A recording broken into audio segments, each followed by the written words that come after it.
Welcome to Turn a Page, the official comic book club for Nerd Initiative. Each week, the NI Bullpen will be covering the world of comics, talking to creators, deep diving into some fantastic stories, and much more. Now let's hand it over to the team and turn a page. And what is going on, everyone? It is Tuesday night, 8 p.m. Eastern Standard Time, and you are tuned in for another edition of Turn a Page, the official comic book club for Nerd Initiative. My name is Ken M. You know me as the host of the ODPH podcast. I'm also Nerd Initiative editor-in-chief. To my left, you're right at home. It's in his contract. He does his own intro. Yeah, I'm an live and direct straight from the ODPH studios. My name's Off the Cuff Tom, Nerd Initiative pop culture connoisseur, Ken Lex Soups. It's always a pleasure. Absolutely. Who's ready to talk some comics? Because this week at the comic shops, we have a fantastic series that is finally picking back up from DC Comics. And this is one that we've been waiting since 2023 to pick up the story from. And it is one that, I mean, obviously Superman is going to be having a monster 2025, as we all well know. But this is one that I think fans are really going to gravitate to. And this is Superman, The Last Days of Lex Luthor. Mark Waid and Bryan Hitch leading the creative team on this. And this has been a fantastic story, to say the least, thus far. And like we alluded to, this is going to be part of New Comic Book Day starting tomorrow. And you're going to see the review drop on nerdinitiative.com starting at 9 a.m., along with all the other fantastic books that are in the lineup for this. So that is what we're going to be diving into tonight for this edition of Turn a Page, but make sure you stay till the end because we have a very special announcement about who is coming on next week. But in the meantime, super chat, I know where you're watching. There's a quick homework assignment you got to do, and that is wherever you're watching us. First and foremost, thank you for checking us out. It means the absolute world. So much. Make sure you subscribe to Nerd Initiative on YouTube. Click the bell for notifications for your favorite programming, and tap the thumbs up to let the GE know that we, or you, the audience, like what you're seeing here, and we are getting the idea that you want to talk to this, because that's what it all makes go around, because we have exclusive content that is going to be coming strictly to the YouTube channel. It's not going anywhere else, so you want to make sure you don't miss out on that. Nope. Because trust us, I can't get into it right now as I'm trying to tell people online here. No, make sure you subscribe. Don't hit me up about it because I'm not telling you. You want to make sure you subscribe to Nerd Initiative on YouTube, because we have got some fantastic interviews and content on the way for a big 2025, because nobody does fandoms like the home of pop culture positivity. Let me put it this way, ladies and gentlemen. We have so many interviews lined up that we can't say who it is, but I don't know when the next time we are going to do a book review live here on Turn a Page. That's the best way I can put it, and mum's the word. That is exactly the case right now. So this could be the last book review for a while. And that's not a bad thing. That's a great thing, because that means we're bringing you a lot of creators and books you need to know about. Much like this book we're going to kick into offhand, because like we say, came out in 2023 under the Black Label banner of DC Comics. Ooh. And this one, obviously, the creative team that you're seeing on the screen right now, huge lineup here. So what we like to do for the book reviews is we'd like to give a spoiler-free statement about what we're going to be talking about. After that, in case you don't want to have anything ruminant, we just tell you, okay, we're going to start talking spoilers. Here we go. And we deep dive into the book that we're discussing. Yes. So that all said, super chat, I want your favorite Superman story in the chat. Let's hear about it. Let's talk about it, because I think this book is going to be in there by the time it's all said and done. But Tom, give me your spoiler-free statement on Superman, The Last Days of Lex Luthor, Book 1. Feelings. So many feelings. Complex feelings. I mean, it's a bad bromance. Yeah. Honestly, you don't want me to put my favorite Superman in there. That's like almost as like Ben Reilly level, man. You can, like I say, I allow it. I know the Superman Red and Superman Blue make their way in there. It's not one of my favorites. You know, it's the Millennium Giants. But that's just me. It's quite all right. But this story, knowing the creative team behind it, and Mark Waid, who I think is one of the greatest superhero writers of all time. And I'm learning this now via this guy. So trust me, it's an education and exploration of rejuvenation of my love of comics. Yeah, because he has a way of really bringing out a lot from these heroic characters, and especially with Superman, and knowing that the dynamic with Lex Luthor, his greatest enemy. And I mean, different times in the comics, were they best friends growing up? Were they just always bitter rivals? It's kind of teeters that line. But when you have Bryan Hitch's amazing artwork, don't get me started, going throughout this book, like I say, this is just a slam dunk, and this has so many emotions going on because there's a lot of story to be had, and especially for the size of this book too. It's nearly 50 pages, but it packs the punch. And the fact that we've had to wait this long to get book 2 and book 3 to come out, it's well worth the wait. And then some. Yeah, because the artwork and the quality just stand alone for it. So that said, this is a great Superman story that we definitely want to deep dive into. We're going to go into spoiler talk right now and break everything down because we open up with this fantastic opening scene. It's very subtle for where it needs to be, but we do see Clark Kent at the desk at the Daily Planet. He's reliving a nightmare he's having, and that is Lex Luthor being trapped inside of a burning building, and he's typing an article, The Last Days of Lex Luthor. The hard part for me was not knowing where this story was starting. I'm familiar, obviously, with Superman lore and everything to some regards, and I know certain storylines.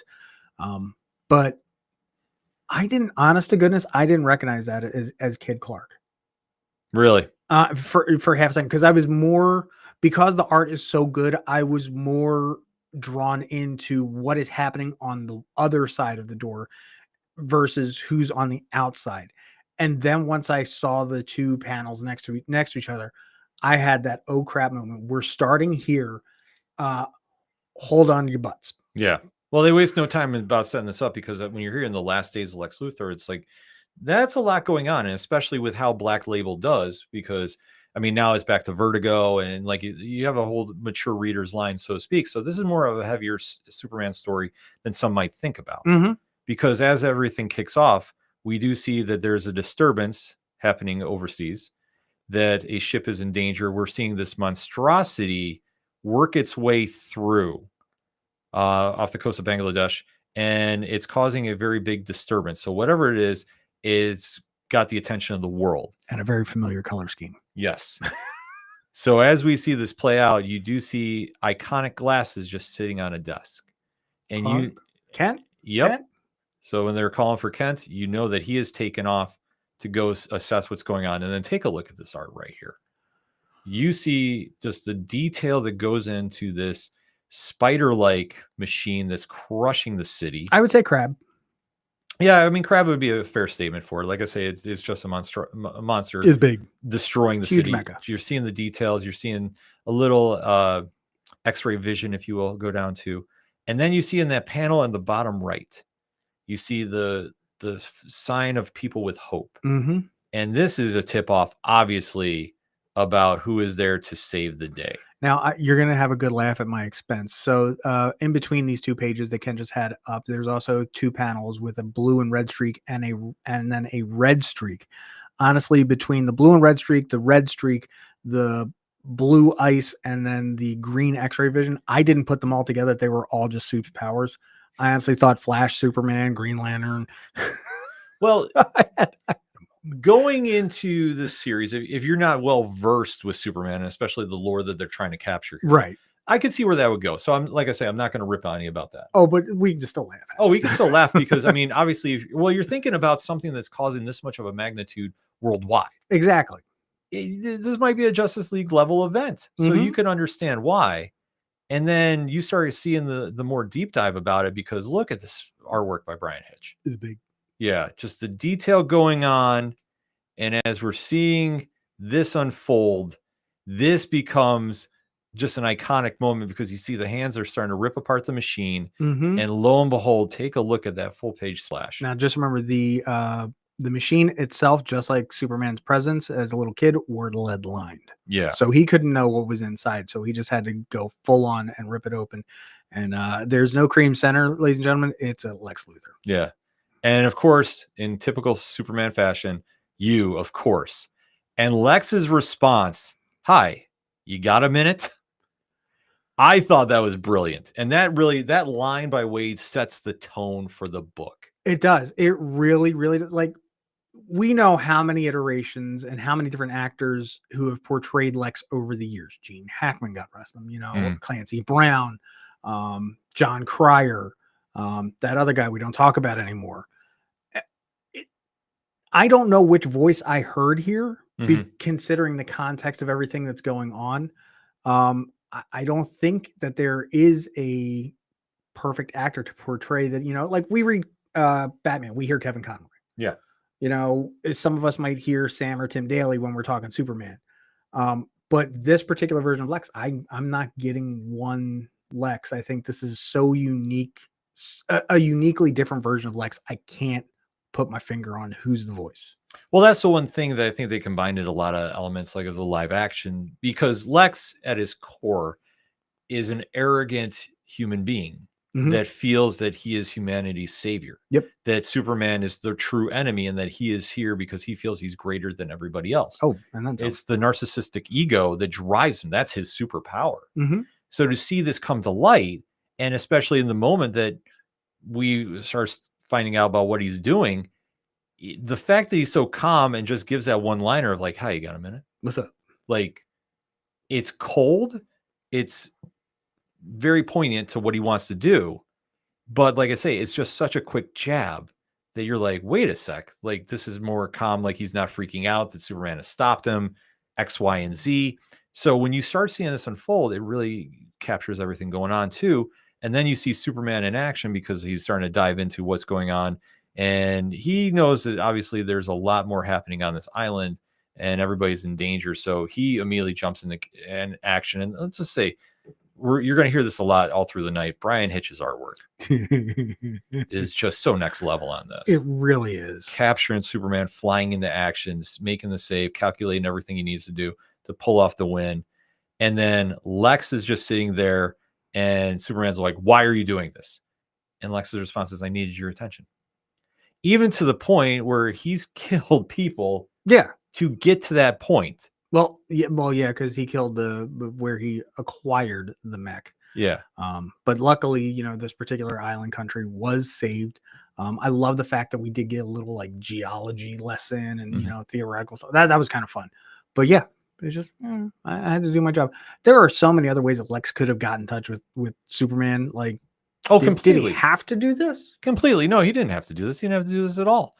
He did it because he wanted to prove a point, and especially, it goes into the ruthless nature of Lex Luthor, that if he wants something, there is no line he will not cross to go get it. Human life is expendable to him in this moment, as it is most of the time in the comics, because if he feels that he's doing this for some higher purpose, he feels justified in his actions. Like, that's something that's very twisted about Lex. The ends justify the means. But that's how he's always been, because he always feels that he has to do this for some bigger purpose than he ever has to. So as we see this all play out, this just infuriates Clark to no end. Like, how many corpses are in here, Lex? Like, that's what he immediately starts screaming. And Lex is just sitting there as calm as ever, which I just could not believe as we're watching. Because and I'm the opposite. Like, if he was like, okay, he's got something's going on, knowing Lex is conniving and ruthless, I'm like, all right, something is bigger. Like, I'm thinking, oh, is it Metallo? Is it this? Is it that? Because just as stone faced as he is. Oh yeah, completely. Because as he's acting like this, he's just saying, take a look, use your X-ray vision, you'll know something's up. And it almost comes off like as a cruel twist here, because you start finding out that he's dying. He's having rapid cellular decay, and it kind of goes back to the moments when he's been experimenting with kryptonite. So it's not in any danger to Clark at this stage, it's a danger to Lex. And as we're seeing this unfold and just the mannerisms in which this is coming off, you're seeing that Lex is sitting there basically saying, like, yeah, I can't save myself. I have a few days left to live. And he's like, and immediately when Clark says, "I'm sorry," Lex goes, "I got you."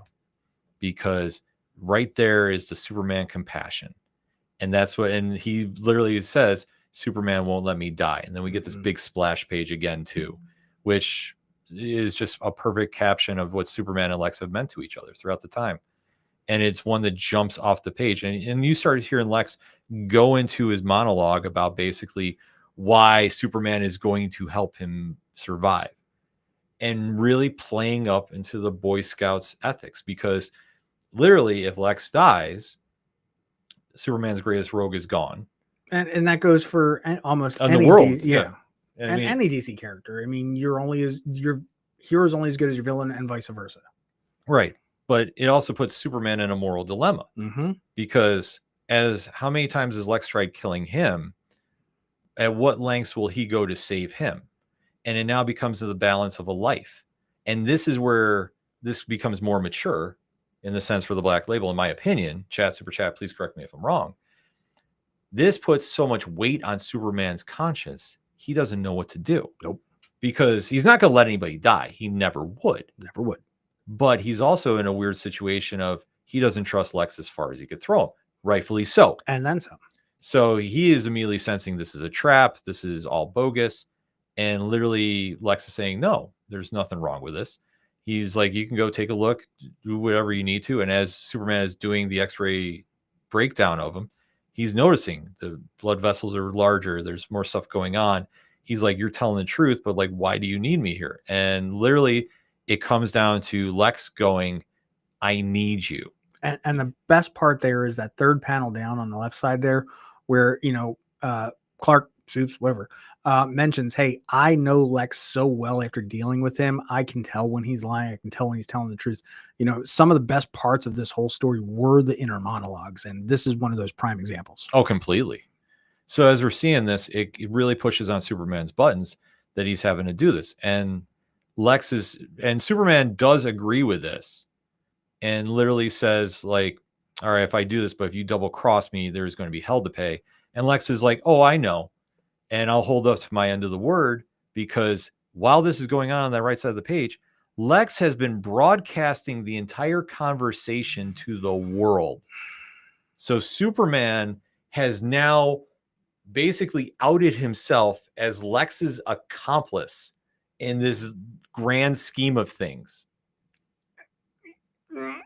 Break it down, Tom. You can say it. I know you got feelings about this. I think accomplice might be too big of a word, because accomplice implies what he's doing in the moment, doing the big attack. I think that, it's going to turn a lot of people's hearts because he's helping out his greatest enemy. But in my case, I would probably, if I was, those guys, all around the world in the various languages, I'd be like, all right, well, jerk move on Lex's part. Soups is still Soups. Hold him accountable, but man, what a dick move. Oh, completely. But perception is reality. Oh, God, and then some. So the world knows what Lex is capable of. Mm-hmm. So the fact that they're seeing Superman agree to it, there is a very big mixed reaction. Because for the points you brought up, but the point I'm saying too, like that's how, really polarizing this moment is. Perfect word. Oh, yeah, completely.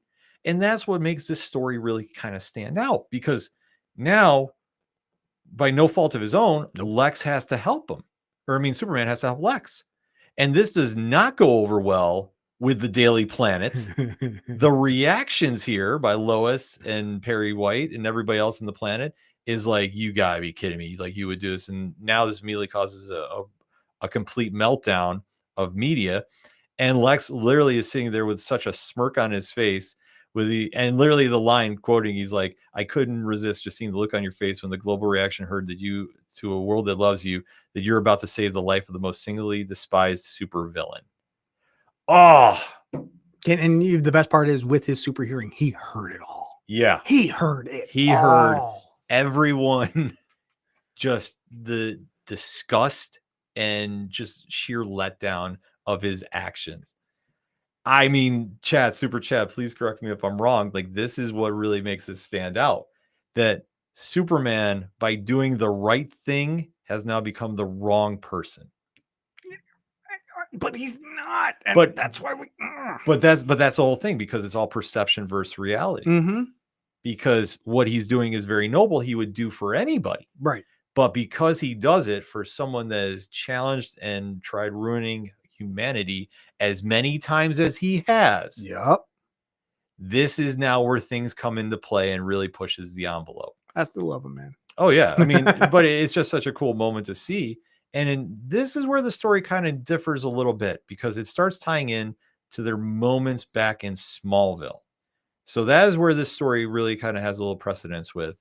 And you start seeing a young Lex being bullied by some of the kids in Smallville, and is saved by a young Clark Kent.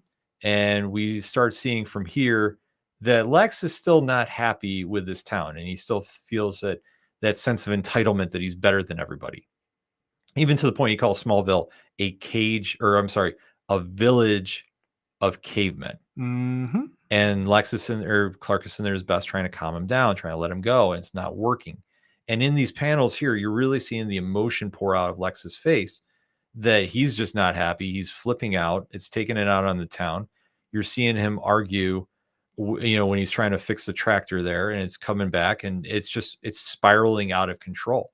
And for such a young kid to see this take place, like, it's really a testament about, what he feels of himself versus the rest of the world. And you start seeing that early formation of the supervillain we know and hate. It's the truth. And, it was put in here perfectly that he has the IQ like nobody else, but he has the emotional quotient of nothing. I was triggered. I'll be honest. And that's the nicest way I can put it. There have been times where sometimes I have not been the most sane person. Yes. But that's where the writing really hits, though. Exactly. That's a testament to Mark Waid, that he wrote this so well that if you've ever felt in that situation, you can relate. And I get it. The best villains are written as sympathetic. Absolutely. And when you can pull it off, especially with the motivations that Lex has here, Waid does something that few can connect with, because he really makes the audience start having sympathy for how his life turned out. And it's wild to see, even though Clark is sitting there trying to be his best friend as much as he can, to the point where he gets out the telescope and is trying to sit there and help him. And it's just really coming to a point where Lex is just sitting there and just doesn't even want to hear it. He's like, and Clark is sitting there just trying to say, like, well, if you apologize to Mr. Hubbard, like, it might work, because that's the gentleman about the tractor. And you just see Lex is not wanting to hear one word of this. Nope. And this is where it kind of really draws out, because you also see the pain in Clark's eyes, because as much as Lex is an outsider, so is Clark. And the best part is, and we skimmed over this, is that when Clark brought out that telescope, he cared for Lex so much that he went out, literally out into space, and brought a comet out into view so Lex could have something to look at and be in awe and astonished. Yeah. Like, that's friendship. Right. But then as you see the panel here where Clark's back in his room and he has to watch a movie with his X-ray vision from Warner Brothers. Yeah. And just see that last panel where you see he just wants to break down and cry. Poor guy. Like, that's just the emotion that they put into this. And they really were selling the readers on just how much that bond was breaking both of them. Yep. To the point that now we flash forward to when they're adults, their lives have gone in many different directions. But we do see that it all comes back full circle, where now Superman has to take Lex to a spot where I don't think we were expecting. And that is the Fortress of Solitude. Yep. Because if anything is going to have information here, it's going to be that place. And as we start going into this, is a true breakdown about, like, Superman's opening himself up to Lex. Now, in this moment too, I was really kind of questioning the motives here, because do you want to tip your hand to Luthor, knowing that now you've given away one of your secret locations that has a wealth of knowledge? Under the circumstance, I understand the move, but I still would question it at this time. I'm with you on it, but I think at that point, Clark had, really weighed out the pros and cons. I would have loved, just for funny, like give me the key under the mat. Mm-hmm. give it just a little more humanized, just one little thing. That's just me. It would have been something to see. It definitely would have. But in this moment too, it's that split decision where Clark is trying to find the good of his friend that he hasn't seen in years. Mm-hmm. And when Lex comes hat in hand on the inside, yeah, that's where he's really trying to go and say, okay, where do we connect with? What can we do here? Yep. So we do see another beautiful splash page right here. God. Like, of the, I mean, trying to even describe this and just not sit there and gush over is a task, because, like we say, the artwork that you see here from Bryan Hitch and Company is just absolutely next level. And we do see the city of Kandor is there, and that might unlock some answers for where we should go with this story. And this one threw me for a loop because I always think of the Dome City of Kandor, as I always have to call it the Dome City of Kandor, in this particular size, never in this vast, submarine size, ship in a bottle or city in a bottle. So we know that, to me, just showing that gives me an idea of vastness and how big the story is. That, you get completely. Well, I think it's a liberty they got a chance to take with, because with Black Label and Vertigo, I mean, if you do superhero stories in that genre, you can get away with a lot more because it's not really part of the continuum. I mean, granted, I would say Vertigo is more based away from the typical superheroes, because, like I say, Black Label is what was kind of supposed to be the happy middle ground. Yep. But either way, when you can dabble in it and you really do something creative, and like I say, that's a small touch. No, it's a lot bigger. Well, like I say, tomato. We're still talking produce. It's a small little change that they do in the story, but it really connects to what they want to go with. Absolutely. Because once we start diving into Kandor, as we see on screen, and I love how Lex just refers to it as an alien ant farm. I was losing it when he was doing this, because even as he's dying, he's still ripping on everything that could save his life. So as they make their way into Kandor, Superman is greeted with a hero's welcome. Obviously there's some statues of him as he saved the day, and especially the one where he's defeated Brainiac. Oh, that looks so good. Yeah, for, like I say, just that mid-shot panel, like it's incredible. So as we start seeing, the breakdown of this, and literally how Clark is trying to defend Kandor from Lex, because Lex is asking a million questions. It really brings up a question of like what they can do for him. So Superman does go out of his way to set up trying to save him. And we do see how the doctors of Kandor are working, but they literally tell him, like, we can't save him. Yeah. Even their advanced technology, where they, put science over compassion, can't save Lex. I mean, that's saying a lot considering how advanced of a civilization was. Krypton was X amount of years ago when it was sucked up and put in the bottle. Like, damn.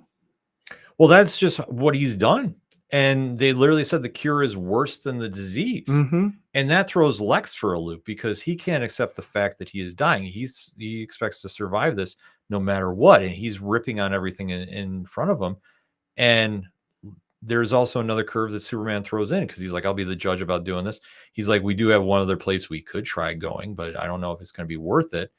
And Superman calls in like a literal Hail Mary, because when he goes for this route, I will admit, when I read this, I was like, this is extreme. And I was thinking where another route it could go, that's very anti-Superman now, looking back and thinking about it. I was thinking more of the magic side, Dr. Fate, that kind of stuff.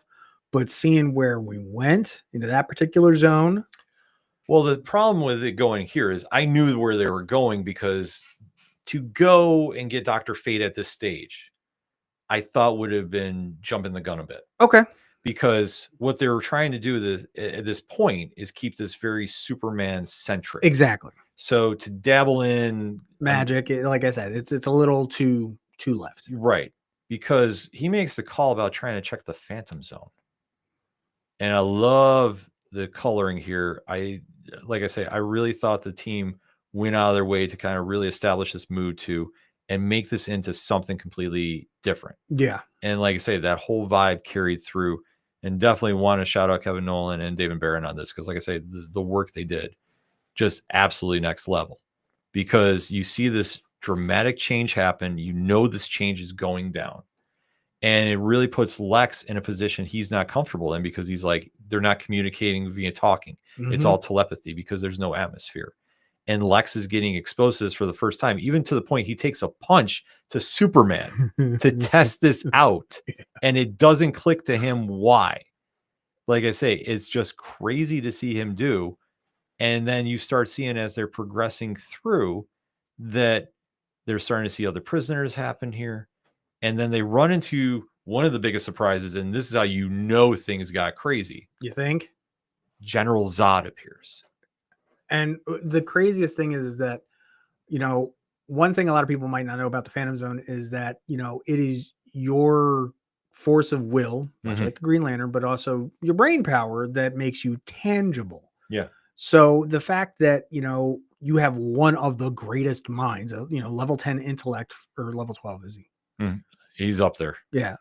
Intellect of Earth in the Phantom Zone like that, like, okay, stuff can go down, but then you twist it up and you've got Zod in there. I'm like, okay, this is Soup's two greatest, enemies lined up in an evil sandwich. And that's the nicest way I can put it. Oh yeah. Simplistic way. Completely. Because to throw this all in there and really give everybody something, and chat, super chat, we're throwing this up here too. Who is your favorite Superman villain? Let us know in the chat. To see Zod get put in this mix, like, we've literally done this on a whole different level. And especially to see the reaction coming from it, because Zod is basically saying, well, this is my army. Like, you are completely outmanned and outgunned here. And then some. Yeah. Everybody that's in there was sentenced by Superman and his parents. Yeah. So he's guilty by association. So, I mean, when you're seeing this play out too, and the scene is very intense, it also goes back to the lengths that Superman's willing to go to save Lex. And it's such an extreme moment. Like I say, there's no other way for me to describe it. Nope. The fact that he had to cross a moral line to himself to try finding a cure and getting something out of the Phantom Zone. It's crazy to see how this all matches up, but it does. But then even when Superman is getting taken down by the soldiers, you see Lex whip out a knife and you think, okay, he's going to try killing him. And he has to form it with his willpower. And then basically you see the Zod is barking at Lex about, you need to kill him, stab him right in the heart. And Lex goes, I'd love to. But then he turns the tables and says, I need him. Kneel before Lex. Yes. It's the truth. He's like, call off your hounds. And you see Zod is like, you got to be kidding me. This is your moment. He's like, no, I'm just saying this is a rain check. Call them off. We're out of here.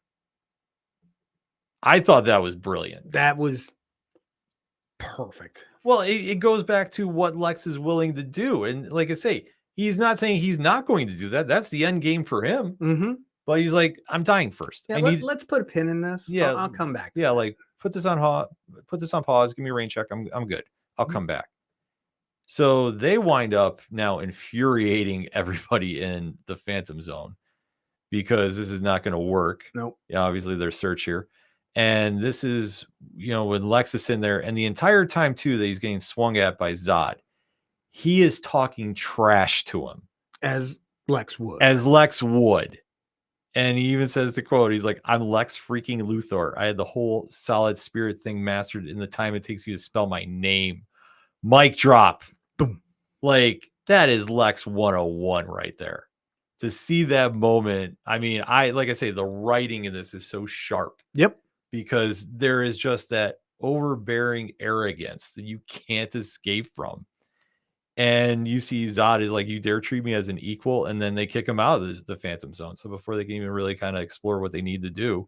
And that in of itself surprised me. The fact that, the whole idea that it, again, your force of will and brain capacity is what makes things real. That it took a whole army and Zod to push Lex freaking Luthor out of the Phantom Zone. Yeah. Because if Lex used 2%, he would have just went. Oh yeah, no, completely. Like, I got this. it's one of the biggest gambles you can take, but it works. Like I say, so they wind up escaping, and then we go right to the finish. And Lex is sitting there processing like what's happened. Like, we've now gone, like, we went to the Phantom Zone trying to find some answers, trying to at least buy you time. Yep. Where we could save you, but obviously that was not going to work. So now he's like, yeah, you're completely winded, and now it's like basically, yeah, I don't have any willpower, and Zod wouldn't recognize an ally if he showed up wearing a giant bow and bought cake. Like, just the lines that they give Lex Luthor here are absolutely classic. And I mean, to me, they remind me of the late Gene Hackman. Like, I don't know, like, that's where I'm hearing in the voice. Okay. Just with the zip on it. That basically Lex was saying, like, I don't know other place to hold you. Because I mean, like I say, there's a long shot to find any answers there. But I know Superman's big goal there was just to keep him there until he could find something. Yeah, in some sort of stasis. But the fact that the way the Phantom Zone works, it did not work to his favor. Because he also says that even the Phantom Zone itself shifts. So every once in a while, Zod and his generals would show up and get a glimpse of Earth and Kandor and whatnot. Like, damn. Yeah. Damn. So it's left Lex defeated, and he's like, well, let's keep going. We're burning daylight. And they're literally, and you even see the Kandor royalty is sitting there going like, what are you doing? Like, why are you even trying to save him? And it all goes back to that moment in Smallville where we go back full circle and we see a young Clark Kent outside of Lex's building where it's burning, and he's screaming for Lex. And the final shot is he screams, "It's all my fault." Such a full circle moment. And it clicks. And it's a dagger in the heart. It's a kryptonite dagger in the heart. It really is. The raw emotion that pours out of the writing here. Like I say, if you really want to get a story to get the full glimpse of that dynamic, this is the book that does it. It is. And not only that, but the art itself, the anguish that you see on Clark's face, having to figure out that he can't save his friend because he would out himself. And he has to sit there idly by and yeah. And then it just ties all back into the first page, and you're like, I'm done. Yeah. The wildest thing about this is we had to wait now 2 years. 2 whole years. Yeah, because this came out in summer of 2023. And now finally issue 2 is dropping tomorrow at the comic shops. Who's got that review? Yours truly. Oh, you lucky dog. Oh, yes.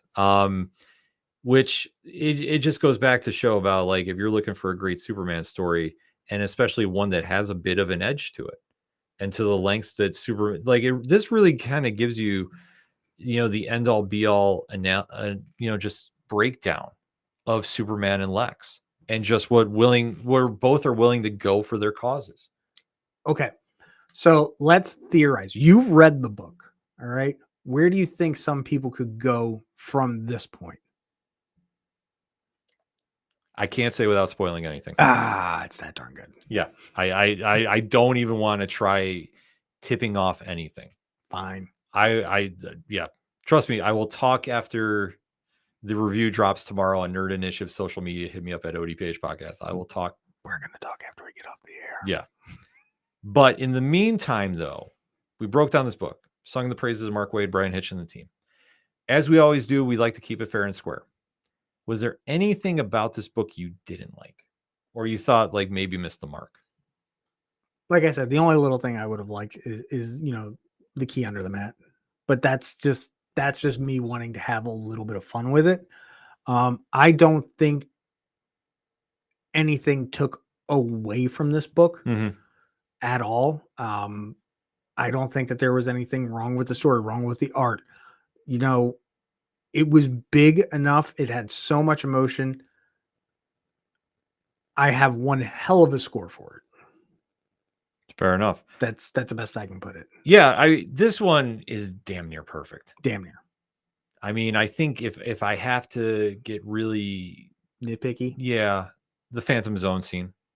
I think for where they went, and especially just to hold them there and then like try finding some answers, maybe there, maybe not. Like, because that was the only thing that was kind of confusing a little bit at the time. It's just like, you're putting him there, but are you going to try leaving him there? And that's the other thing. Like, was there a little bit of double cross? Like, we don't know. Oh, that's see, that's something that you can tease. Like, you could see that maybe Superman was setting him up to try just leaving him there, and this he go back to be the savior of the day. But then again, he lets his friend down if he does, because all those emotions come back up that he is the one on the outside looking in and pounding on the door again. Is this you getting even with me from last week, asking that really good question? Bastard. That's what I do here on Turn of Page. I come up with the theories. But because that's the only thing that I could think of, because they spent so much time there. And granted, it's near the back end. They did a lot of jumping around, but you have to, because in a race against time, you want to cover as much ground as you can. Bringing it into the Fortress of Solitude, I thought was a bold move, especially knowing their history. So that's kind of, a fine line to walk. I'm still okay with that. I was okay with it didn't take me out. No. Like, there wasn't a point that I was like, oh no. There was never a moment of that. But I will say, I'll jump on your whole thing with the Phantom Zone. I didn't like the whole idea of the phasing kind of deal. You know, the Phantom Zone's so big. Lex could have been over here and Zod could have been over there, and nobody would have freaking known. Well, I think in other iterations. Oh, in other iterations, sure. But I think for where they wanted to go with this, and it made perfect sense. Agreed. They had to kind of tip that off, and they had to go. Mm-hmm. So it makes sense in that variation. Fair. So I didn't take anything away from it. But that being said, super chat, if you have read book number 1, throw your grades in the chat. Let's talk about it. But we're going to start by wrapping this up with a grade. So Tom, let me know your grade on Superman, The Last Days of Lex Luthor, Volume 1. I got to give it a 9 out of 10. 9 out of 10? 9 out of 10. All right. For me, like I say, this story is damn near perfect. I really think you have such a powerful voice in Mark Waid guiding the ship and really diving into what makes Superman and Lex tick. And they combine the elements of Smallville just a little bit. Mm-hmm. They bring it present day in its own time frame. Like you say, it feels like a movie to me.